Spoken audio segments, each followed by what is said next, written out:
Imagine a world where every child has an intimate understanding of the natural world and where that bond creates a lifelong connection with nature. How many of you had a special place where you would go explore as a kid? A lot of us, right? Take a moment and just remember that place. Now for me, that place was the River Legacy Nature Center. Growing up in the Dallas-Fort Worth Metroplex, you might not expect for there to be much wilderness. But there, nestled in a bend of the Trinity River, is where my grandparents would send me to nature camp every summer. There, alongside all the other 4-year-olds, I would catch plastic fish from a little tub, collect all the pretty rocks that I saw on the trail, and squeal with the excitement of touching a shed snakeskin. After camp, I would sit by this pond with this mom, eating animal crackers and peanut butter sandwiches, and telling her about all the cool things that I learned that day.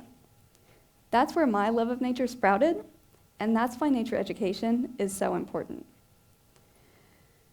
Richard Louv, author of Last Child in the Woods, says that passion is lifted from the earth itself by the muddy hands of the young.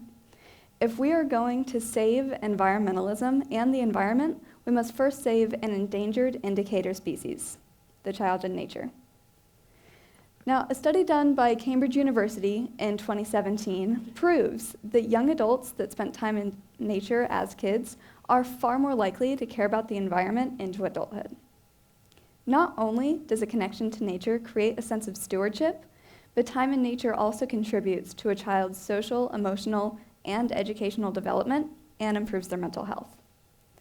The time I spent learning about and being absorbed in nature had such a profound impact on me that my family decided we would move to Colorado, thinking that getting out of the city and into the mountains would give me far more opportunities in terms of nature education.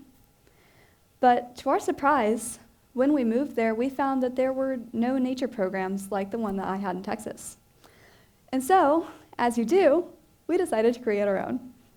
So, this is me at 7 years old going on a hike with our newly founded nature club. We had members of our local Audlin club take us on guided hikes. We would compete to see who had the best nature joke that week, and we would identify anything and everything we thought was interesting along the trail. Around the same time, I created my first kids' activity book, the Explore More Challenge for Kids, with a little help from my mom. This book has been my way of sharing my excitement and my love of nature and making exploring and discovery fun for other kids. Now, that book was donated by our community to every third grader in our school district.